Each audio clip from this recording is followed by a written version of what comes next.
Repeat after me. There's no way to know how my team is doing if I do not know what my KPIs are or what to measure them against.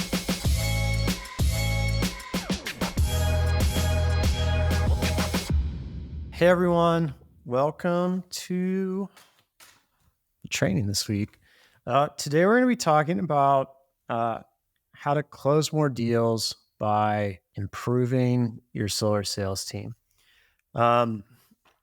We don't usually talk about sales stuff here at Prospect Bacon. We do a lot of marketing. You guys do the sales, and we do a lot of help with the processes in between, but we thought we'd actually do a training on the sales process. I manage a sales team here at Prospect Bacon myself, have almost 10 years of experience in sales before. While I'm not your new sales guru, I think we can talk about some interesting things today. So with summer months quickly approaching, want to get into this. Let's make sure everything gets to a good place so we can kick it into full gear. If you're watching on YouTube, hit the like button, smash that subscribe button. And for those hanging out in the live with the cool kids, we appreciate you. First thing we're going to talk about is assessing your current sales process. So we want to review our sales metrics and performance. If you do not have that, what do you need to track? You need to track how many doors were knocked, how many appointments were set, what was your sit rate, what was your close rate, what was your credit fill rate, what's your install rate. And then marketing, you have the same sorts of metrics. How much did I spend? How many leads did I generate? How many appointments were set? How many appointments sat? How many deals were closed? What was my cost per acquired deal?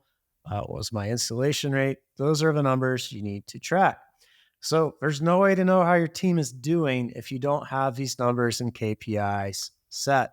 Repeat after me. There's no way to know how my team is doing if I do not know what my KPIs are or what to measure them against. For instance, you could be getting a lot of no-show leads. What in your process could be causing you to get a lot of no-show leads? Well, a crappy door pitch could get you no-show leads. A crappy appointment setting process for online leads could give you a bad no-show rate. There's like a ton of things that could contribute to that problem, such as like a bad offer, promises not kept, or things too sketchy, or your online reviews. There's a lot of reasons for that to be there, but if you can't identify what's wrong at what part of the process, you'll never be able to know how to check this. So we want to use our KPIs to identify strengths and areas for improvement. My team didn't set enough appointments last week. Cool. Well, how many doors were knocked? Did they knock at least, the amount of doors you need to knock to hit that number of appointments, right? Like, was every team member knocking at least 100 doors a day? The ones that did knock 100 doors a day, did they get in houses quickly? Were they talking to people all day? Like, these are the things you need to know. And so once we identify the areas for improvement, we improve them and we track the KPIs, right? Because whatever can be measured can be improved. And so if we're not measuring it, how in the world are we ever going to improve it? We need to look for customer feedback and frequent pain points with the team. Are you getting the same objections over and over? Let's change your script or work on fixes to change that. Or are you getting feedback about a certain part of the process that people don't enjoy, that doesn't make them a raving fan? Cool, let's work on that. If we're consistently getting bad feedback on closed deals around a specific salesperson, you know what to do. Like, you either work on an improvement plan with that salesperson or you get rid of them. Are customers leaving bad reviews? Are the ones leaving bad reviews working with a particular team member? What can we do to improve? And all of that happens from assessing. So as a leader and an owner of a business, if you are not taking weekly or even daily time to just assess and give your brain like a freaking minute to process and understand what's going on. I journal a lot. I have a notebook. It is always with me. My newest notebook is right here. It lives in this green thing. It's a yellow notebook. I think it's pretty cool. Like, take time to process and analyze and assess. Like, if you can't take the time to assess, you're going to have no idea what needs to be improved. You're going to be running around like a chicken with your head cut off, and nothing is ever going to get done. So how do we improve? Well, we improve by providing ongoing training and development. So technical knowledge, sales techniques, closing skills, role play is great. Weekly role play. We have a stand-up meeting once a week, and then we have once a week we meet with our setters, once a week we meet with our closers, and then our operations team is tracking their KPIs throughout the week. So that's how I'm currently managing a sales team of 6 people with only 3 meetings a week. That's kind of my cadence, but yours might be different. I know a lot of people who door knock like to do like a daily stand-up meeting. That might be what works best for your org. Work on your relationships with your customers. Every time you interact with a customer in your business, it should create a positive experience on that client side, because there are going to be negative and bad things that happen. And what we want to do is make sure that the scales are heavily tipped in the favor of the customer liking us whenever that bad experience causes them, to have a bad situation. Customers' roofs have leaked on jobs even I installed forever ago. Things will happen, and being able to stay like calm, cool, collected, and like I always tell people like, hey, when you're dealing with the client, it's not you versus the client. You are on the client's team trying to help them get what they want or need. Next, we're going to talk about implementing effective sales processes. So everything in your business needs to be turned into a process, or it can't be measured or improved because it's not a repeated action. It's not things that are done at the same time. So we want to make sure our lead qualification and nurturing process is a process, right? We need to make sure we're qualifying every lead the same way, or we can't measure anything else that happens at any other time, because an unqualified leads will wreck your KPIs. If your nurturing process isn't happening the exact same way your appointment setting process or nurturing, if things are changing in those processes, we won't have a repeatable solution, right? So our follow-up needs to be consistent.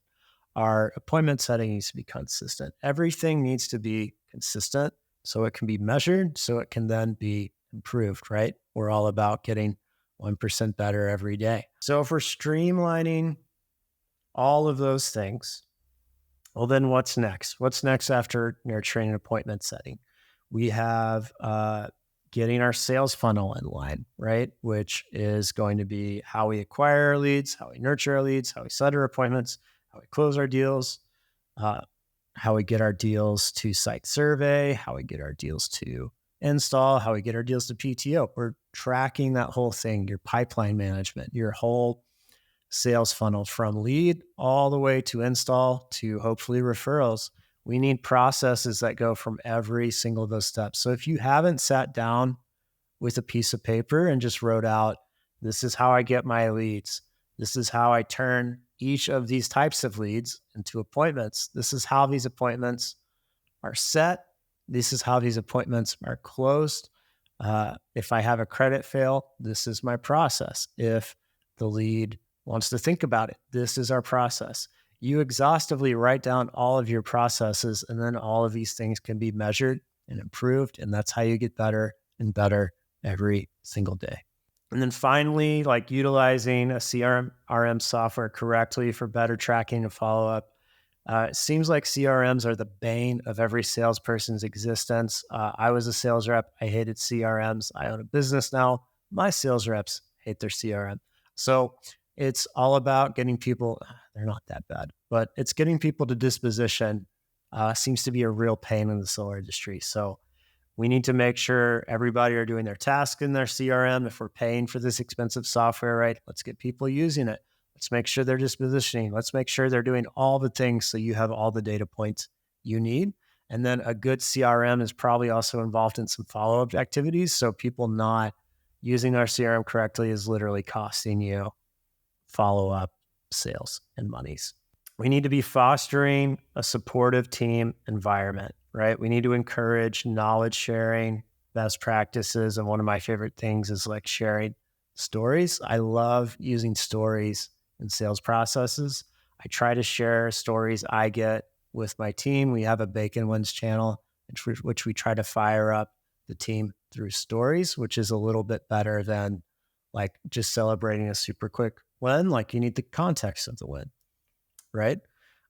Recognizing, rewarding sales achievements, addressing challenges, providing solutions together, right? Hey, I'm having this problem. Oh, hey, like I overcame this problem one time. Let me tell you about it. Encouraging everyone to share wins and to cheer each other on.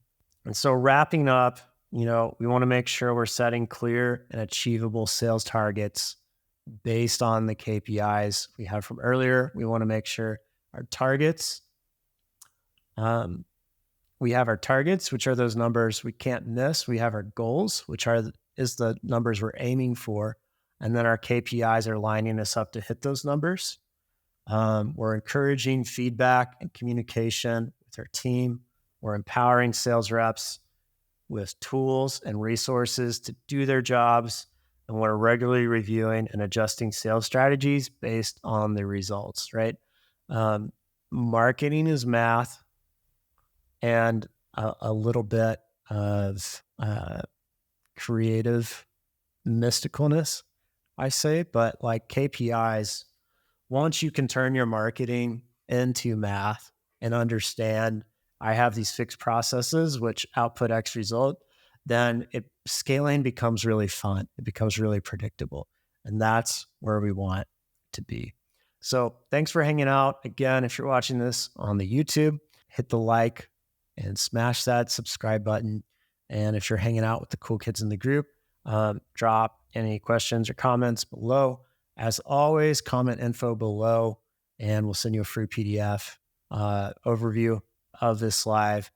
And if you're on YouTube, there should be a link in the comments to get the same information. Appreciate you so much. And I will see you next time.